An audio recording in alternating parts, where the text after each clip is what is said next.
Welcome back to Commodore Clash. I'm Andrew Wilf, and today I'm joined by Zach Phillip, staff writer of the Vanderbilt Hustler. Really exciting things on West End for the past week. Last Tuesday, the Vanderbilt Commodores won in thrilling fashion over Texas A&M behind a buzzer beater from Ezra Manjon.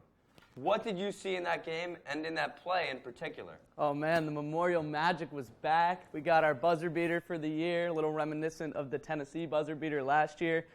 Certainly some controversy around that play. I don't know what was drawn up for the Commodores. It looked like kind of a mess, but Ezra Manjon, doing what he often does, improvised, got into the lane, got blocked a couple times here and there, may have traveled, and eventually threw it up. Swoosh as the buzzer ran out, and Memorial Maniacs went crazy. It's an awesome time in the gym. Zach, you said it perfectly. Kind of the way the play happened really felt very ad hoc, very much you're kind of doing it, you're improvising, and Ezra Manjon is that improviser that the Commodores need. It really shows to show how resilient he is, right? Against Memphis, he missed that buzzer beater. Against a lot of teams, he kind of hadn't been clutch down the stretch, but he did what he did last year against Auburn, what he did against Michigan, and he really was that guy again this night. But then, right, Van Allen Lubin, 25 points. There were other players that really contributed. What went well? Was it Stackhouse's offense, or just everything was clicking that night? Well, something I saw that has been missing all season was just a different level of intensity and energy. The arena was going crazy, which was awesome to see. But, yeah, the team just played with an energy that carried them throughout, and that intensity was too much for A&M. And on both sides of the ball, they brought that intensity. That energy was quickly vanished just a few days later on Saturday, when the Commodores lost their worst loss since the 2014 season, when they lost by 34 points in Tennessee. And this was kind of the game where everyone was excited. The Commodores had just had a really program-defining victory over Texas A&M, but then they were silenced by Tennessee, right? Where do the Commodores go from here? Oh, man, it was an absolute disaster. Just nothing went right. They were down 20 points some 3 minutes into the game. We went 14 deep on the bench. Some walk-ons getting minutes. It was really a disaster, and I think from here, Stack's seed is only going to get hotter, and hopefully they can string together a couple wins. Fortunately, Missouri is still in the bottom of the SEC, really struggling, which gives a little bit of comfort to Vanderbilt and to Stack, but they need to get something going to hopefully end the season on a positive note and for Stack to retain his job. You look at what the Commodores go from here, right? The season is for all intents and purposes over unless they go in an immaculate run and win the SEC tournament. Say they don't do that, the Commodores will not be in the postseason, and then you're looking at a season is you want to build for the future. If I'm the athletic director, and I want to know your opinion too, I fire Jerry Stackhouse and focus on getting a coach that can really build around a guy like a Jason Rivera-Torres, because he's a guy that needs to be on West End next season if they want to win basketball games. You're absolutely right. And to complement those young players, let's find a coach that's going to capitalize on the new days of the transfer portal, right? These top teams in the nation are generally older lineups because they're bringing in some of the top transfers. And Stack sort of failed to do that this year. And with some of the money that Vanderbilt's starting to accumulate here in NIL, we showed it with Tyron Lawrence. Hopefully we can bring in some more guys that can carry the program forward.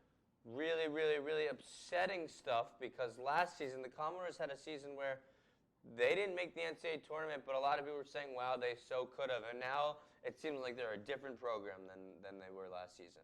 Absolutely, trending downward. And when you look at the women's basketball team and their rise, you know, it's really pushing Vanderbilt men's basketball low on the tier of what people are wanting to watch right now. Perfect transition, Zach. Let's go into that. The Commodores lost to Tennessee by 25 points on Sunday. And Camille Pierre, 0 for 11, 0 points. And she was supposed to be that big body, kind of to help out Sasha Washington. But again, the Commodores don't have the size of these other SEC opponents. And I think you're starting to see it really hurt them. Yeah, it's funny. It seems to be the same problem that the men's team has. Camille Pierre up for probably SEC Freshman of the Year. She's been phenomenal. Really has struggled the last few games, and that's shown the vulnerability and the lack of size of this Vanderbilt team. But I said it a couple weeks ago, I'm still really frustrated with the poor shot selection late in the clock, these step-back threes. I mean, I couldn't count the number of times the announcer said, Vanderbilt step-back three. That's got to stop, right? Those are the shots where when you go down the court and come up with nothing, you can't win those games. Just 3 more games left for the women's basketball schedule. They need to essentially win out or if not, make a strong push in the SEC tournament, because they're right around the first four in, first four out type of team, and they will be fighting just to be around the 12th seed. And it's not like they necessarily take the 64 best teams, so I think that's where you'll really, really hope to see the Commodores making the NCAA tournament for the first time in the Shea Ralph era. Let's look at this season overall, though. Haven't you been so impressed with the way Shea Ralph has built this program? Absolutely. The important thing here is you can see a program trending in the right direction, opposite of where men's basketball is going. Shea Ralph is taking control. The players are buying in. The players love each other. They seem to like this program and want to stay here. And that's the kind of thing that year after year you start building and getting closer and closer to that tournament and then further into the tournament, right? We'll see where we end up this year, but with a strong push, we can certainly make the tournament. And this is a desperate fan base for a team, looking for a team that can get into the postseason and make something happen. For Commodore Nation, hopefully the next time we're back here, the women's team will have a few more wins under their belts. Men's team, most likely not. Let's talk about baseball. They won their opening series against FAU, had a great, great, great game on Friday. They won in thrilling fashion at the end of the game. Tough game on Saturday, and then really dominated FAU on Sunday. What have you seen from this team? No more Enrique Bradfield Jr., no more Patrick Riley, no more Hunter Owen. But what have you seen from the young guys in this new roster? Well, just to highlight the play of R.J. Austin, right? He is filling in the role of Enrique Bradfield there in center. Had an unbelievable catch on, I think it was Saturday.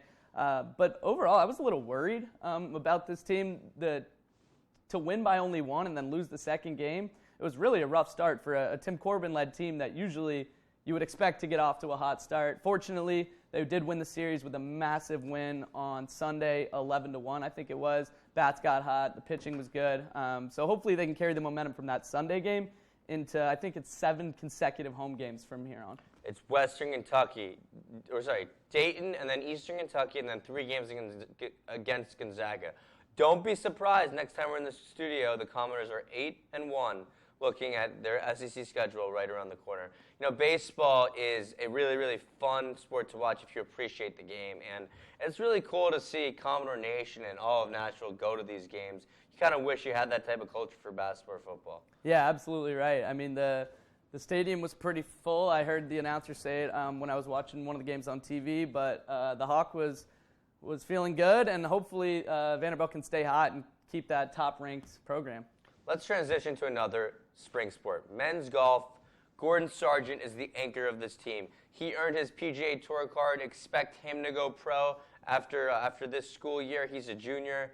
You also have a really, really, really good program under Limbaugh. Just what have you seen from this team? And their first tournament is this week. What are you looking for, and what are your expectations? Yeah, I mean, your eyes go right to Gordon Sargent, right? He's the leader of this team. He's fantastic, probably the best player in all of college golf right now. But this is the third-ranked team in the country. They're complete all the way down the roster. Jackson Van Paris ended the fall season really playing well, so hopefully he can carry that into the spring season. It's going to be telling this week when they go up against some formidable opponents. We'll see how they match up. It's going to be really, really exciting to watch this men's golf team. The past few seasons, they have done solid, but, look at last year. They were the number 1 team. Underwhelming finish to the NCAAs. The year before, they don't make it or they don't win it. I think this could be the year they win it all. Do you agree? Yeah, absolutely. If there's ever a time, it's this year when Sargent is at its best and some budding stars on the horizon as well. And a quick aside, just want to give a shout-out to Luke List, a 39-year-old PGA Tour player who graduated from Vanderbilt. He played a great tournament, got off to a hot start on the front 9 on Sunday. Unfortunately, he did not play well on the back, but ended up tied for second behind Hideki Matsuyama at the Genesis Invitational Tigers tournament. So cool weekend for a Vandy alum there. I saw Tiger Woods. This tournament was played at Riviera in Los Angeles, I believe. I think Tiger Woods ended up coming down with a sickness, he said via Twitter.